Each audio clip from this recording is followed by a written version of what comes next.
শুধু ধান চাল নিয়ে, শুধু কৃষির সাফল্য নিয়ে পশ্চিমবাংলা এগোতে পারে না। শিক্ষা জগতের ছবিটা দেখুন, এতগুলো ইউনিভার্সিটি, এতগুলো কলেজ, এতগুলো পলিটেকনিক, আইটিআই, ইঞ্জিনিয়ারিং কলেজ, এই ছেলেমেয়েগুলি পাশ করার পর কোথায় যাবে? নির্দিষ্ট প্রশ্ন। তো উনি নির্দিষ্ট উত্তর দিচ্ছেন, বলছেন যে 34 বছরে আপনারা একটা বিশ্ববিদ্যালয় করেছেন, উনি এসেই 4টে বিশ্ববিদ্যালয় করে দিয়েছেন, 3টে সরকারি, একটা বেসরকারি। আমরা বলেছিলাম নতুন বিশ্ববিদ্যালয় করব, 34 বছরে সিপিএম একটা বিশ্ববিদ্যালয় করতে পেরেছিল, আর আমরা 1.5 বছরে 4টে করেছি। আমরা এই ক বছরে 7টা বিশ্ববিদ্যালয় করেছি, উনি শুধু একটা ঘোষণা করেছেন, এখনো করতে পারেননি। এই তথ্যগুলো সবগুলি যায়। 7টা ইউনিভার্সিটি করেছি আমরা, আর উনি একটা শুধু ঘোষণা করেছেন, এখনো শুরু করতে পারেননি। সে বাদ দিন, এই ছেলে মেয়েগুলি পাশ করে কোথায় যাবে?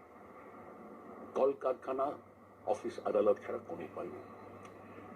ইন্ডাস্ট্রি, বড় মাপের ইন্ডাস্ট্রি করতে হবে। ক্ষুদ্র এবং কুটির, ক্ষুদ্র এবং বলতে পারেন ছোট শিল্প, মাঝারি শিল্প, বড় শিল্প না হলে হয় না। বড় শিল্প হলে তার হাত ধরে ছোট মাঝারিরা আসে। বড় শিল্প মানে ম্যানুফ্যাকচারিং। উনি তো বলছেন একটা নয় 16টা করেছেন, উদাহরণ দিয়েছেন যে বিধান রায় একটা করেছিলেন, রায়বেরিলিতে সোনিয়া গান্ধী একটা রেলের কারখানা করেছেন, উনি 16টা রেলের কারখানা করেছেন। ভালো করে জানি আমরা, একটা হবে না।